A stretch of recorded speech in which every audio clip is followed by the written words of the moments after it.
Welcome everyone. We really appreciate you coming. Thanks so much to this webinar, BlackRock, Vanguard, and Climate, How Asset Managers Drive the Climate Crisis and Violate Indigenous Rights. This is a collaborative webinar put together by BlackRock's Big Problem, Stop the Money Pipeline, and Amazon Watch. And it's really wonderful and exciting to see so many people here on this call today to discuss some really important stuff. My name is Roshan Krishnan. I use he, him pronouns, and I'm calling in from Ojibwe, Odawa, and Potawatomi lands in so-called Chicago. I'm a climate finance campaigner at Amazon Watch. So just to get us started here, I think we all know how crucial of a moment this is for our climate and our forests and Indigenous liberation. And, the truth is it's just going to stay that way. We're in crisis. The current system is in crisis, and it's our responsibility to build something better. All of our efforts count moving forward. We're seeing grassroots and frontline-led, Indigenous-led mobilizations all over the world against the wealthy, the powerful, and all these institutions and actors that are driving climate chaos and colonialism and capitalist exploitation. And obviously that includes all these huge asset managers like BlackRock and Vanguard, who are pouring money into fossil fuels and deforestation and land grabs. So I'm really happy that you've all chosen to spend some time with us today to talk about these problems and what we can do about them. Today, you're going to hear from folks at BlackRock's Big Problem who have been deep in this work, as well as Indigenous land defenders from Brazil and Australia who have been on the front lines working in their communities against the extractive companies that BlackRock and Vanguard are funding. So before we begin, just some quick housekeeping stuff. Attendees are muted because I think that's just how Zoom webinars work. But if you have any questions, totally feel free to drop them in the Q&A box. We will be monitoring the Q&A box, and we'll answer questions as we can, whether during the presentation or at the end. We will also just have more open Q&A time at the end where you'll all be able to ask more questions if you have them. So with that, I will pass it over to David, who is going to give you all the 101 on climate finance and how all of this stuff actually works. Thank you so much, Roshan, and welcome everyone. Wonderful to have you here with us. My name is David Pinsky. I use he, him pronouns. I'm on Ohlone land in Northern California, and I'm a finance campaigner with BlackRock's Big Problem. We're going to talk a lot about BlackRock, other asset managers like Vanguard. I wanted to first start with a video that came out in April of 2020. And so let's take a look at that. And then when we speak after the video, you'll see how much has shifted even since this video came out. Larry Fink, the CEO of BlackRock, a $7 trillion investment firm, said that his company will now make investment decisions based in part on a company's commitment to environmental sustainability. That's a very big deal.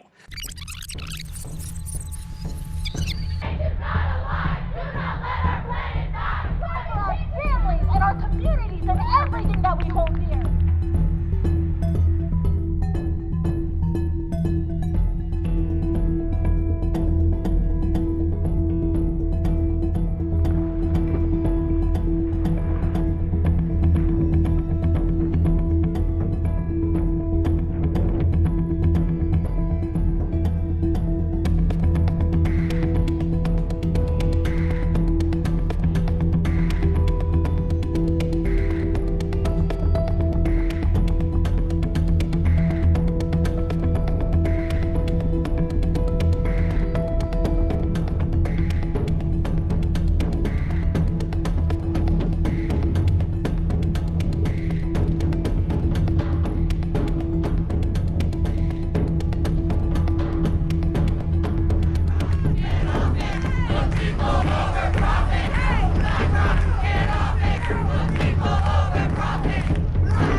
By the time we are done, the word BlackRock will be the very image of filthy, toxic, and unethical investment.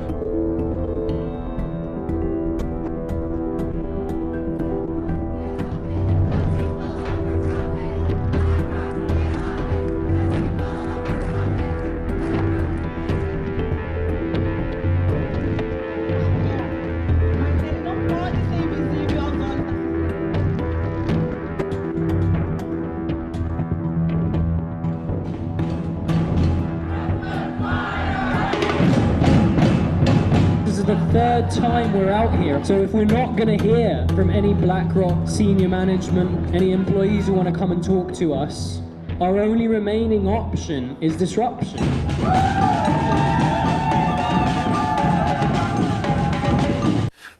We're having investors who are focusing on more sustainable strategies.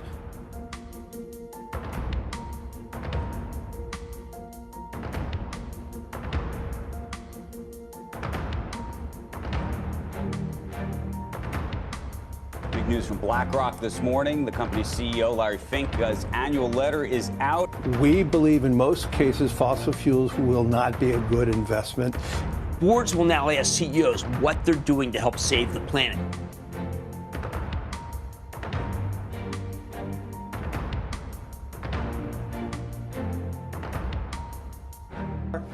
We did make a statement that coal is not a good investment now.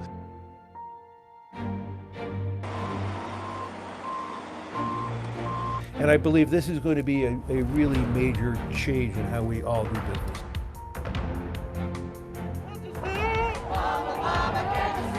What the banks have done to me. What the banks have done to me. It took away.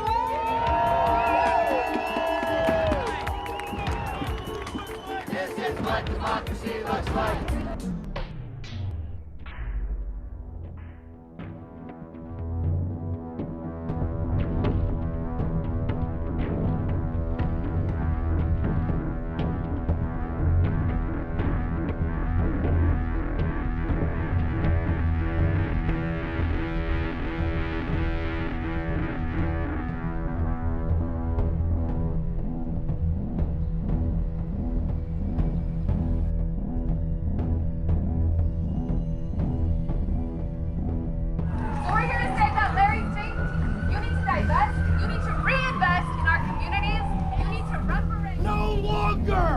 Can you invest and finance fossil fuel infrastructure?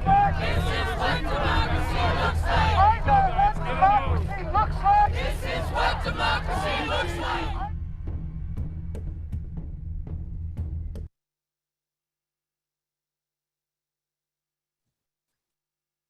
All right, there was a lot in that video, so I'm gonna take a breath. Invite you if you'd like to take a breath with me.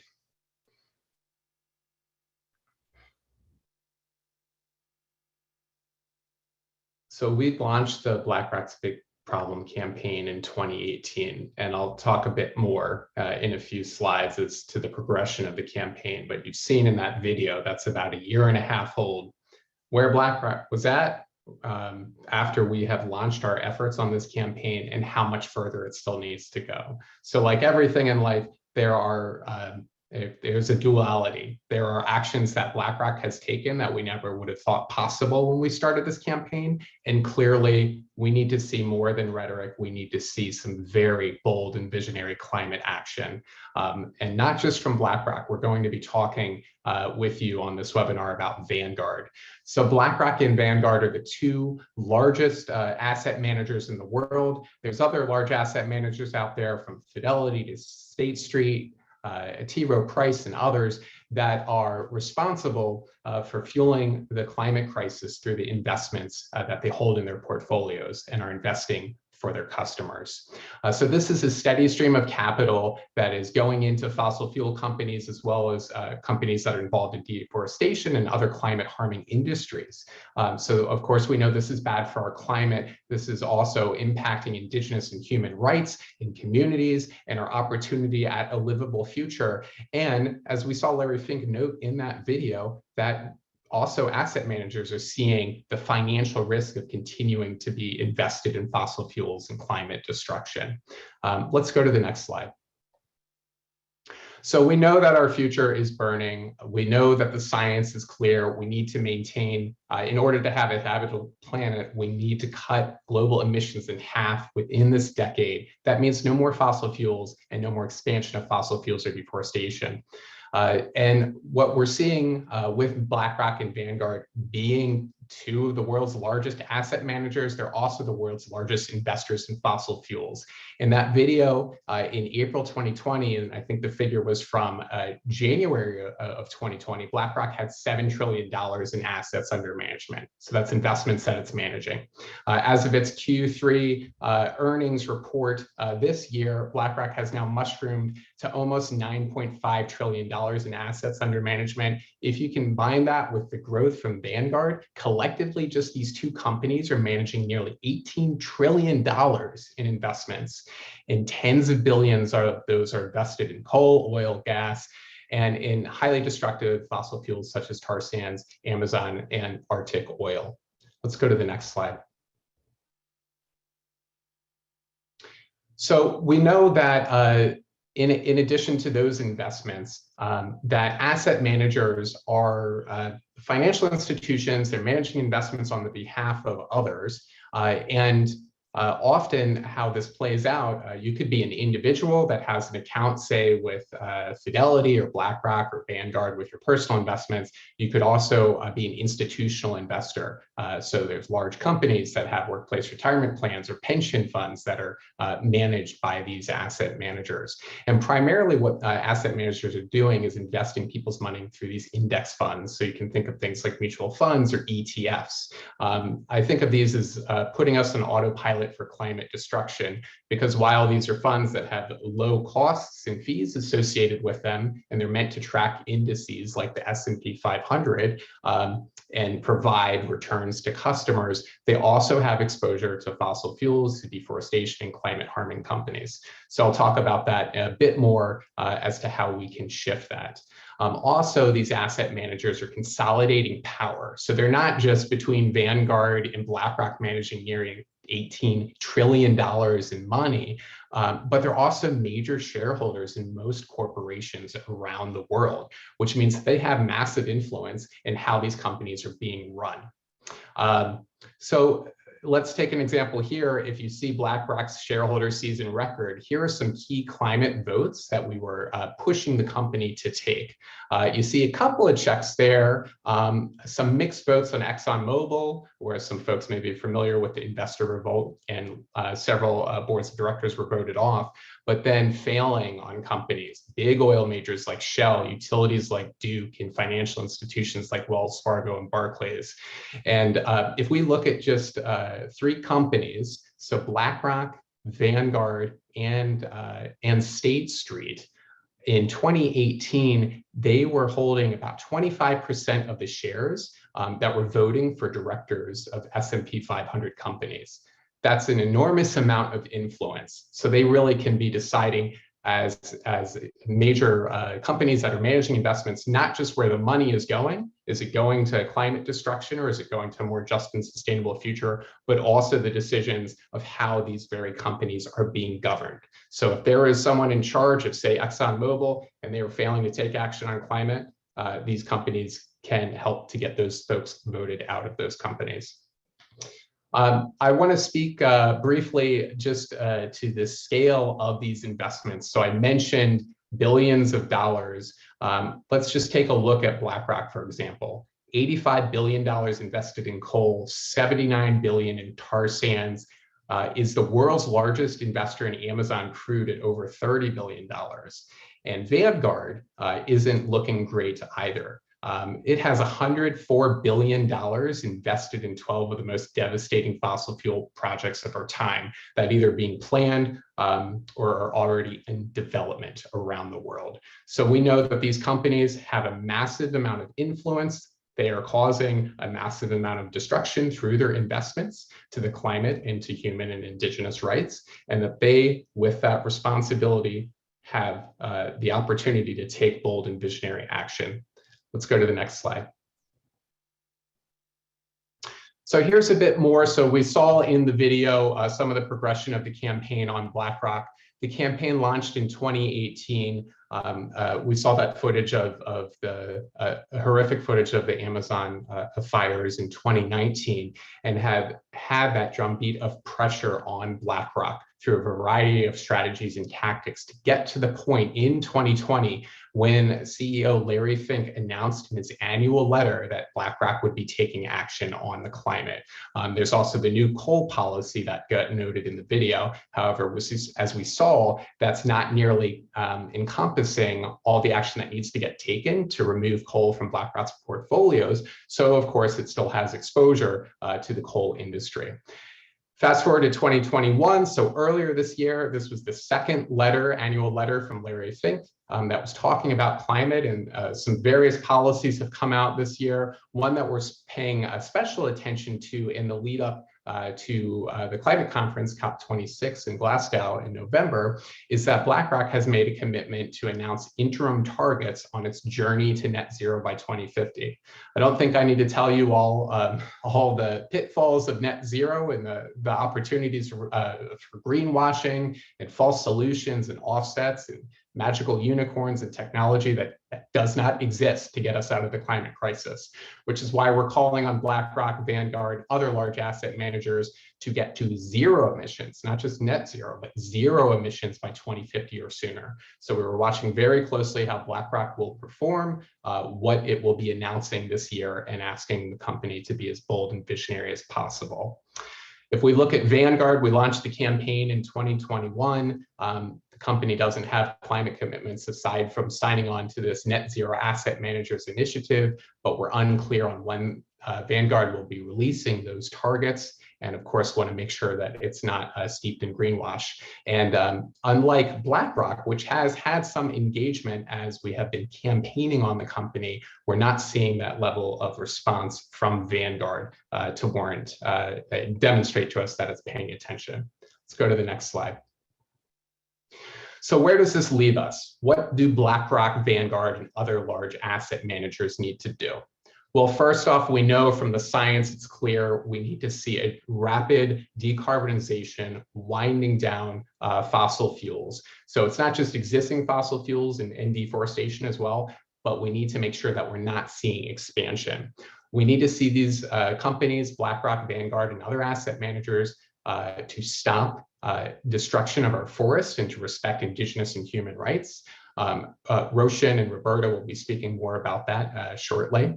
We need to see that commitment, not just to net zero, right? Let's forget about that. We need to see zero emissions by 2050 or sooner.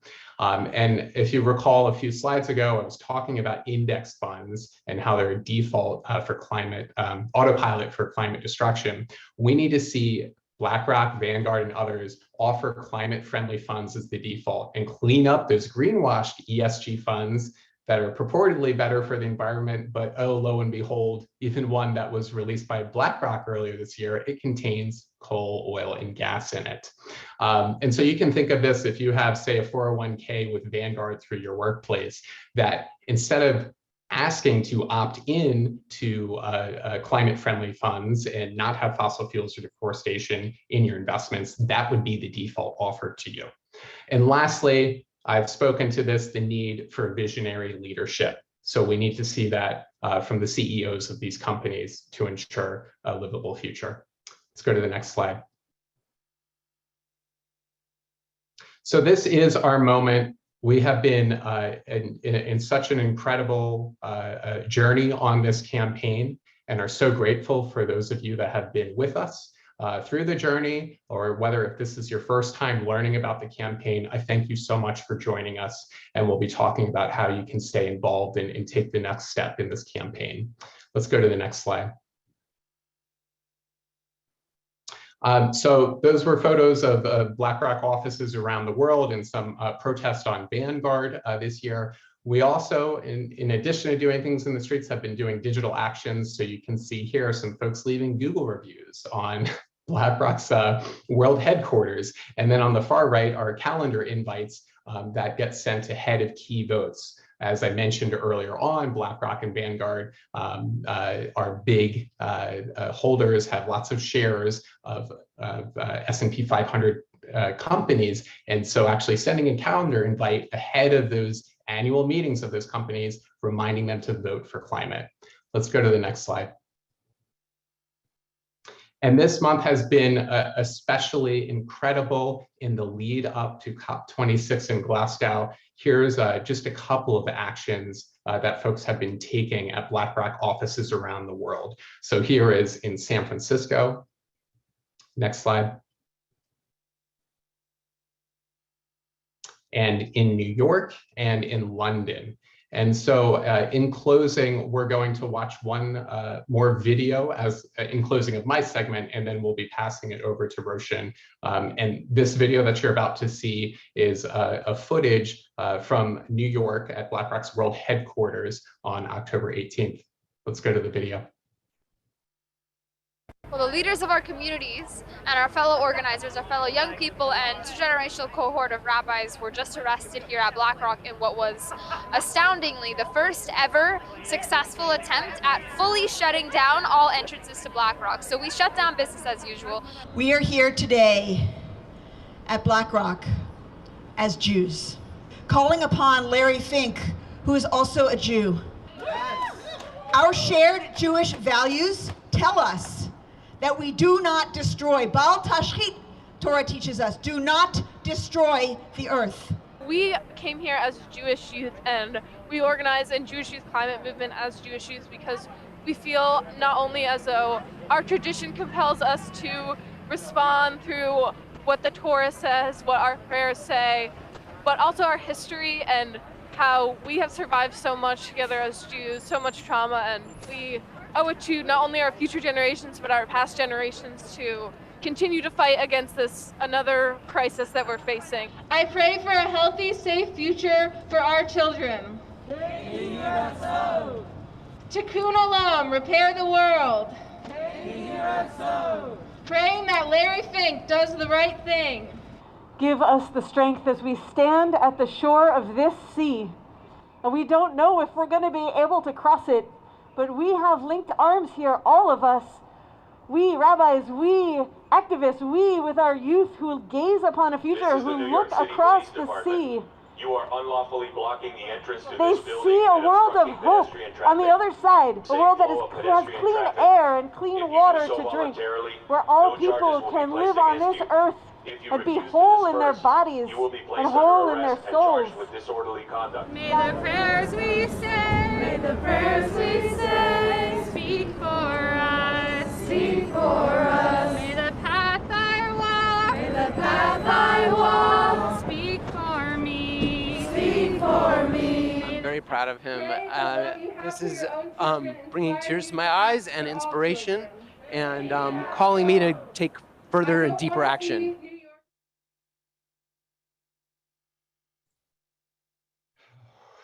Taking another deep breath on that one.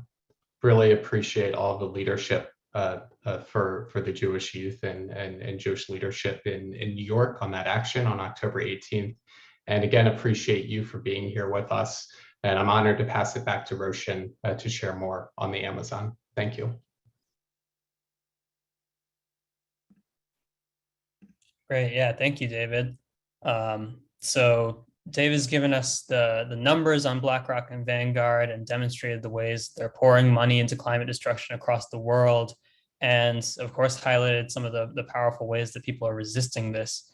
But I want to focus in on one specific example, which is, of course, the Amazon rainforest. The Amazon is the largest tropical rainforest in the world. It's home to a full third of the Earth's terrestrial plant and animal species and 20% of its flowing fresh water. This makes it a hugely important ecosystem, both for its significant biodiversity, as well as a carbon sink to maintain the global climate. The Amazon is also home to 511 indigenous nations, including 66 uncontacted groups living in voluntary isolation. These groups speak over 300 languages. They span over 9 countries. It's an incredible diversity of cultures, of cosmologies and spiritualities, of ecosystem management practices and sciences among these indigenous nations. And these practices are the backbone of truly sustainable and equitable management of the forest. Now, unfortunately, indigenous peoples of the Amazon are under attack, a continuation of a long legacy of colonialism and of extractive development. A lot of this is due to the policies of right-wing demagogues like Brazil's Jair Bolsonaro, Ecuador's Guillermo Lasso. They've pursued extremely anti-Indigenous, anti-environment agendas while in office. But BlackRock and Vanguard are adding fuel to the fire by investing in companies that are responsible for this destruction. So BlackRock alone is the world's largest investor in companies engaged in deforestation in the Amazon. BlackRock and Vanguard combined have over $42 billion invested in oil extraction in the Amazon. And neither company has any kind of indigenous rights policy, any sort of free, prior, and informed consent policy, despite repeated demands by indigenous leaders. So I'd like to play a message that will give you more insight into these issues from Eloy Terena, the legal coordinator for APIB, which is the Articulation of Indigenous Peoples of Brazil. Eloy couldn't be here live today because he's super busy with an ongoing court battle for indigenous land demarcation in Brazil, among preparations for COP26 and other things happening on the ground. But we're super grateful that he was able to record this video just a couple of days ago for us, and we're going to play it right now.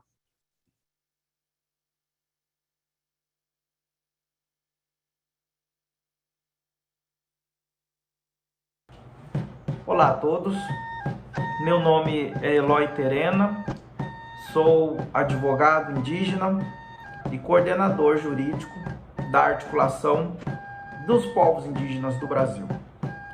Venho mais uma vez neste importante espaço falar da importância de termos florestas protegidas e terras indígenas demarcadas para o enfrentamento da crise climática que nós estamos vivenciando.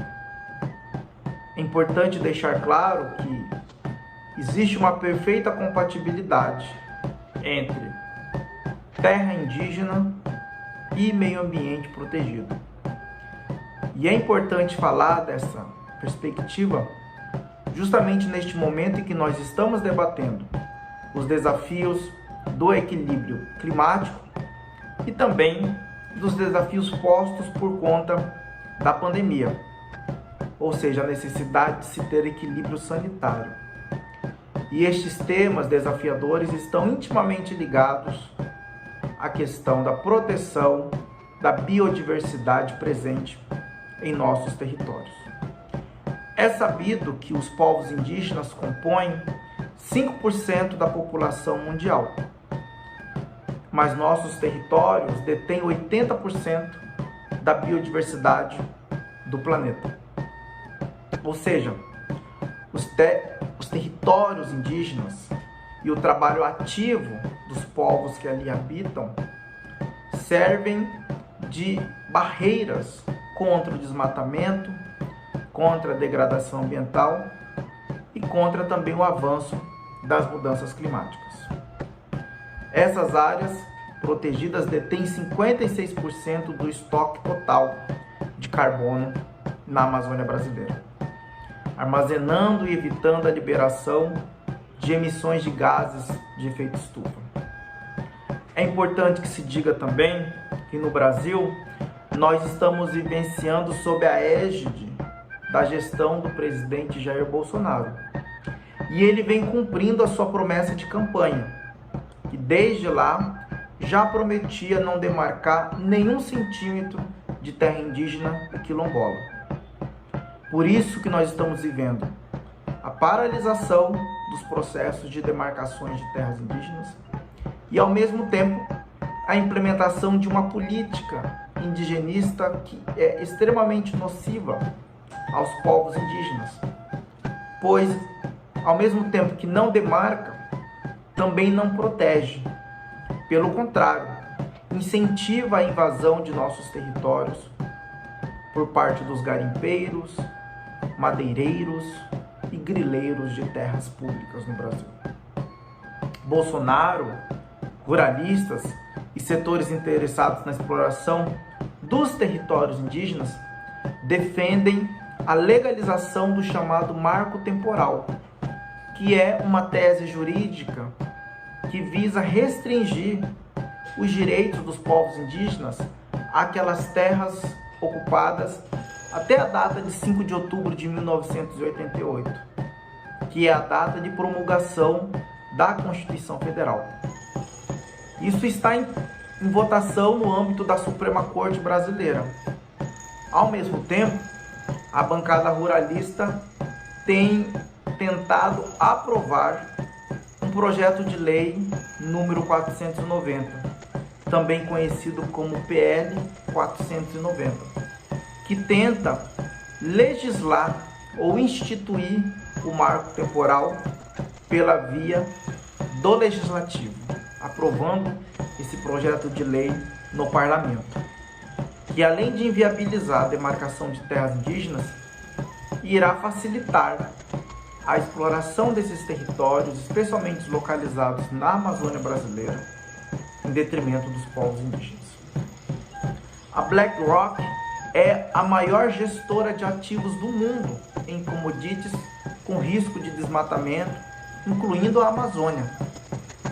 Relatório de 2020 da APIB, em parceria com a Amazon Watch, demonstrou que a instituição financeira detém sozinha 8,2 bilhões de dólares em ações e títulos de empresas implicadas em violações de direitos indígenas e conflitos esses que estão ocorrendo em terras indígenas localizadas no Brasil. Cito, por exemplo, a Vale, a JBS, a Anglo-América, a Cargill, dentre outras. Apesar de ter adotado medidas no início de 2020 para lidar com investimentos em setores que causem danos ao clima, a BlackRock não possui uma política sobre como lidar com esses investimentos que possam impactar diretamente os povos indígenas. Tampouco tem se comprometido a pressionar as empresas às quais ela investe para atuar pelo fim do desmatamento das florestas tropicais. Em maio de 2019, na reunião anual de acionistas da BlackRock em Nova York, eu, Eloy Terena, solicitei diretamente a Larry Fink para que a instituição considerasse os impactos de seus investimentos nas violações de direitos indígenas e na destruição da Amazônia brasileira. Em janeiro deste ano, enviamos uma carta aberta à Fink, convocando a empresa a adotar uma política abrangente de respeito aos direitos dos povos indígenas e desmatamento zero e proteção à floresta. Após, a BlackRock aceitou se reunir com a PIB de forma virtual, ouviu lideranças sobre as violações vinculadas aos seus investimentos, mas a BlackRock não anunciou nenhuma medida concreta para garantir o respeito aos direitos dos povos indígenas e evitar o desmatamento e a destruição da Amazônia brasileira. A comunidade global deve ser solidária com os povos indígenas contra a BlackRock e todas as instituições financeiras e empresas que violam os direitos indígenas.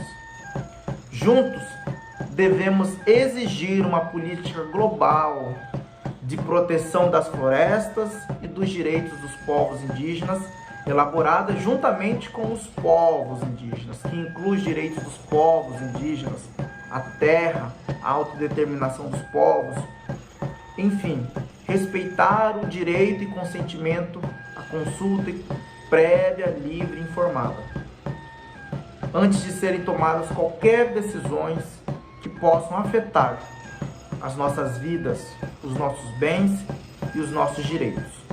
É preciso pensar cada vez mais na proteção ambiental e tolerância zero para ataques contra os defensores que protegem esses territórios.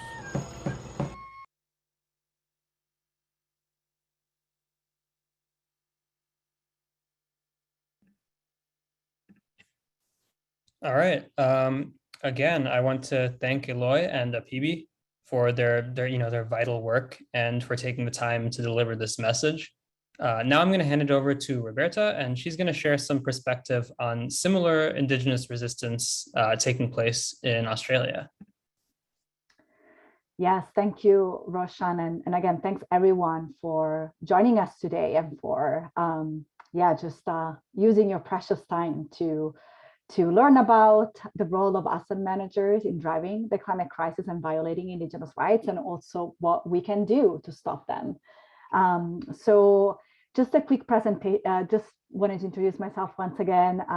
For those of you who don't know me, so Roberta, she, her pronouns, and I'm calling from Coast Miwok, which is up in Northern California.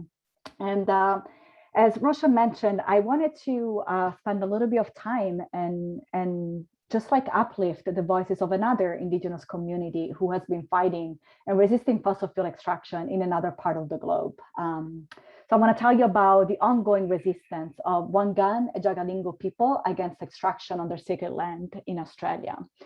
And to be precise, Wangan and Jagalingo people live in the Galilee Basin in central western Queensland. And for a long time, about a decade, they've been fighting against the Adani Carmichael's coal mine to protect their sacred land and water. And for those of you who don't know who Adani and what the Carmichael coal mine is, I just wanted to give you a quick overview about, this billionaire and this company and this coal mine. So Gautami Adani is a billionaire and is the founder of the Adani Group. The Adani Group is an Indian multinational conglomerate, which is made up of 6 publicly traded companies across coal extraction, coal power, transportation, utility infrastructure, and renewable energy. And the Adani's Carmichael coal mine is actually, you could say that it's the most controversial coal mine in the world.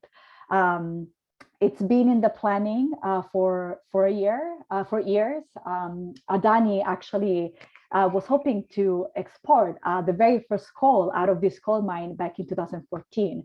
But there have been many delays, in part thanks to the resistance that is happening on the ground. But Adani still hopes to export coal by the end of 2021. And so there is an active resistance on the ground as we speak. And one thing to note about this coal mine project is that, of course, this project not only contributes to climate chaos and environmental devastation because of water pollution and habitat destruction, but it also violates the Wangan and Jagalingo human rights, as this community has not granted consent to the project. And if the Adani's coal mine, if it were to start exporting coal, would actually devastate Wangan and Jagalingo country, impacting totemic plants and animals, polluting and draining billions of groundwater, and obliterating the sacred Dungmabula spring system. So again, Wangan and Jagalingo people have never, ever given the free, prior, and informed consent to Adani's coal mine. And Adani, as we know, like in the last decade, Adani has done its very best to really circumnavigate the law, to break the law, to claim that consent was actually given to them for this mine. And they've used all kinds of strategies and tactics to actually divide the community, the Wangan and Jagalingo community itself. And they even bankrupted one of the elder leaders, Adrian, who was supposed to be here with us tonight, but couldn't make it. And so like they just continue to use all their power, which is something that corporations do. We've seen that. I think someone made a comment in the chat about Chevron and what's been happening with Donziger. Like it's the same thing that is happening here. The Adani company is using all the resources to really crush the resistance on the ground. But again, the resistance is happening, is ongoing. And the Wangan and Jagalingo people are actually calling on Adani's biggest investors to really stop the construction of this coal mine. And we wanted to show today a powerful video message that Wangan and Jagalingo cultural custodians have sent to Adani's biggest investors and put them on notice. I'm going to pass it to Charlie to show the message.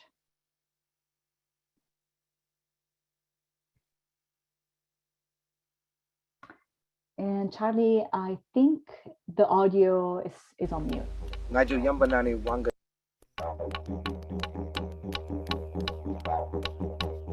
Ora muli, ngaju nari kuri, ngaya wada wiri. Ngaju yamba nani wangan yagalingo. Hello, my name is Cody. I speak Wiri language. I'm from the Wangan and Yagalingu people. I'm here right now in front of Adani's mine pit. I've been fighting against Adani for almost 10 years now. We're here, this is our last stand, and I'm not going anywhere.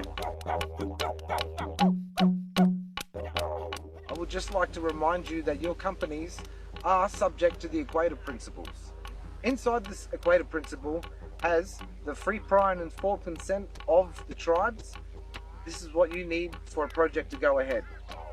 BlackRock, Adani does not have my consent. MUFG, Adani does not have my consent. State Bank of India, Adani does not have my consent.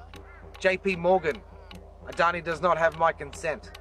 HSBC, Adani does not have my consent. You're complicit in the ethnic cleansing of Wangan and Jagalingu people. Pressure Adani to close this Carmichael mine, otherwise we're coming for you.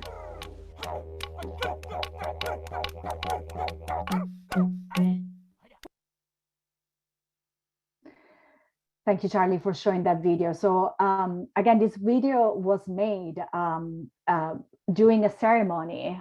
It's a cultural ceremony known as Wadanangu and means the talking. So Wangan and Jagalingo people are still in ceremony there, right by the coal mine, and they have declared that they will remain on country, right by the coal mine for as long as it takes to protect their lands. And so, you know, today, like, we really want to invite you all to stand up in solidarity with Wangan and Jagalingo people and really call on the biggest Adani investors, BlackRock, MUFG, JP Morgan, HSBC, to really stop investing in Adani. Like, ultimately, these investors are complicit in the violation of human rights and the destruction of Wangan and Jagalingo land, water, and culture. So let's just like uplift these voices and let's stand in solidarity. I am going to put this link in the chat, and don't worry, you will also be receiving all of these links that we shared today in a follow-up email, but you can learn more about the ongoing resistance on the ground, and you can find ways to support this resistance by exploring that link that I put in the chat. So thank you again, and I'm gonna pass it over to Roshan.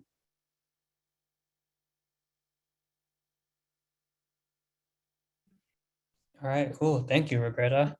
So yeah, sort of just in the spirit of what Roberta was just saying, you know, filling us in on the struggle of the Wangan and Jagalingu peoples, you know, yet another example of land defenders all over the world resisting against corporate actors and their financiers like BlackRock and Vanguard. You know, we would really love for all of you to be able to get involved in some of these actions moving forward. But sometimes these things just start with, you know, learning and talking to people in your community and uplifting the voices and the work of people on the front lines. So what we have for you today is a little just sort of brief study guide that we've prepared for everything, which I am dropping in the chat right now. And so I'm going to take a moment to just go through that really briefly with you all. What we're asking of folks who've attended this webinar is we have this list of resources and educational links and reading that you can do about APIBI, about the WJ Warriors, and about our organizations. And we're basically just asking that people share at least one social media post or a website of a group represented on today's call, you know, to let people in your networks know why it's important to stay aware of everything that's going on. You know, if you don't have social media, you can sign up for at least one of the email lists or text a friend and encourage them to do the same. And then just, you know, start a conversation with someone you know about the resistance of Indigenous communities across the globe and the fight for life and land against administrations like the Bolsonaro administration and powerful institutions like BlackRock. These are the sort of first steps that you can sort of parlay into getting more people to attend in-person actions or virtual actions, or, you know, everything that we use to try and resist all of this fossil fuel nonsense that's being foisted upon us. So from there, we do actually have some other actions that are coming up in the very near future. And I'm going to pass it off to Roberta to give us more detail on that. Yes, thank you. Yeah, so tonight, again, thank you all for taking the time for being with us. But yeah, we've learned together how asset managers are funding the climate crisis, like pumping billions of dollars into fossil fuels and companies that are driving deforestation. And in the process, how they're violating human rights and indigenous rights across the globe. So it can be pretty, disempowering to learn about that. However, people are rising up, people are resisting. We learned that from a PB and from the Wangan and Jagalingo people. And so, we want to invite you to really rise up with us. And so ahead of the upcoming UN Climate Conference in Glasgow, on October 29th, groups around the world are going to be taking to the streets to demand that financial institutions stop funding fossil fuels. So we would love for you all to join us at an event near you. So I'm going to be sharing 2 links that you can use to find an event near you. So there's going to be a link that is specific for people that are calling from the US. And then there's going to be another link that is specific for people that are calling from the globe, like from outside the US. So again, we hope you can join us. It's a big global day of action, October 29th, and you can find out more by checking out these links that I'm about to put in the chat. Thank you. And over to you, Roshan.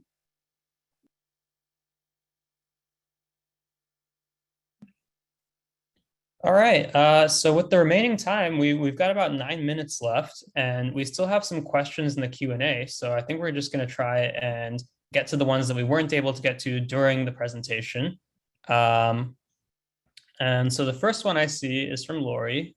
Thank you, Lori, who is asking about even ethical divestment is dirty. What are the choices? Which is a great question.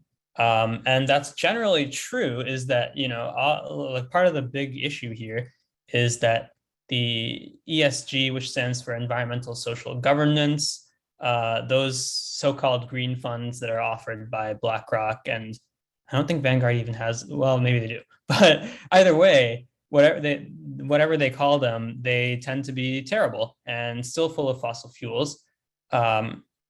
So part of what the demand is here of these asset managers is to produce truly green funds.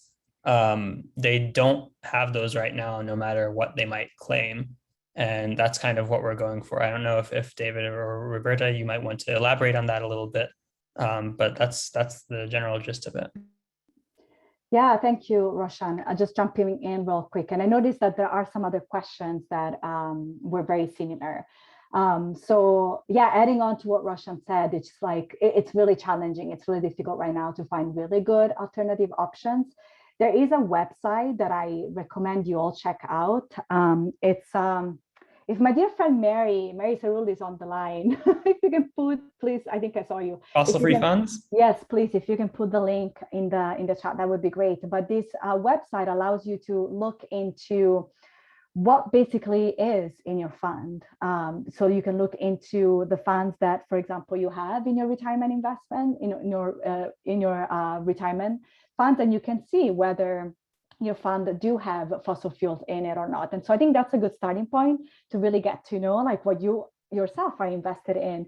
And then you could potentially, set up a meeting with your investment manager to really demand, like Roshan was talking about, different kinds of funds. And again, like as Roshan pointed out, it's like really, really difficult because even the funds that right now are depicted and described as fossil free or ESG, like climate friendly, actually, even those still have fossil fuels. And so part of our job as concerned citizens, concerned people, is to actually increase the demand for better products. So that's what our campaign is all about, increasing the demand of our product. And then I actually want to, sorry, David, I'm going to put you on the spot because I want you to talk about some of the work that we've been doing around the power of retail investor and like the role that we all have in demanding better products. So I'm gonna just pass it to you. Yeah, thanks, Roberta and Roshan and everyone. Wonderful questions. I know we're not going to have time to get to all of them. know that we'll be following up with you. So let's keep this conversation going. I'm going to share a link here, which is a wonderful campaign that Stop the Money Pipeline recently launched. It's called Customers for Climate Justice. Now, while this one is targeting banks, for large US banks, it also has a checkbox there. So if you are a customer of an asset manager, whether it be BlackRock, Vanguard, Fidelity, down the list in size, go ahead and sign this petition, and we'll be sure to be in touch with you about ways that you can take action. And as has been noted, we need to be generating that demand. I know there's been a lot of questions about what are those products, and yeah, I think it's already been said that, look, we need to create that pressure so we can actually see the transformation possible. I want to give a shout out while I've got the mic to Ben Gordon on the great question about Formosa, all the work that's happening in St. James and St. John parishes.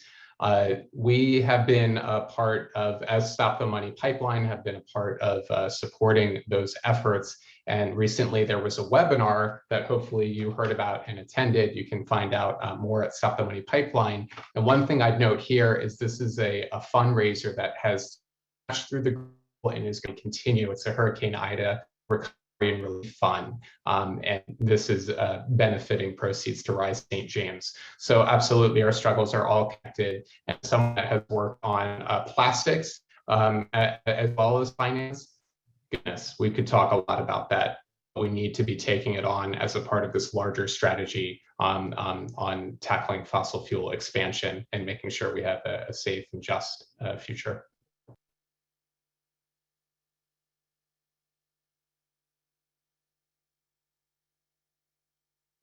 Roshan, I think we have time maybe for one more question. So I can take this. There's one really quick one that I can take, which is Amazon Watch active in Chicago? And the answer is unfortunately not really. I am the only Amazon Watch employee in Chicago right now. So a lot of the in-person actions that they do are in the Bay Area in California. However, I may be trying to change that soon. So keep your eyes peeled. Do we have any more that you guys want to get to right now that we have time for anyway? Maybe I'll just jump in on the one from Karen about how Karen watched several videos from a group in Norway, and the research shows that although it looks like BlackRock and Vanguard are separate, when you look inside, it turns out that individuals in Vanguard are also inside BlackRock. Without knowing of the research that you're talking about, I will say that it's very, very common for this industry to have the same players that kind of switch company. So you will have people that work with BlackRock for a few years and then they go and start working with Vanguard, or the other way around. There's also another, I think, really concerning phenomenon, I think, which is way more concerning than just like people in the industry switching company, which is actually people that work at BlackRock or Vanguard, and then they end up working for the government. Like, this is the case for many BlackRock's top level executive members. Like, they worked with BlackRock for many years and now they're working for the feds.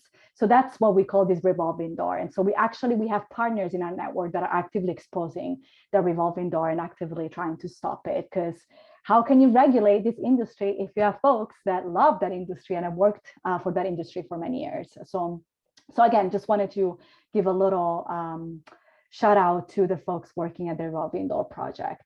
So yeah, thank you.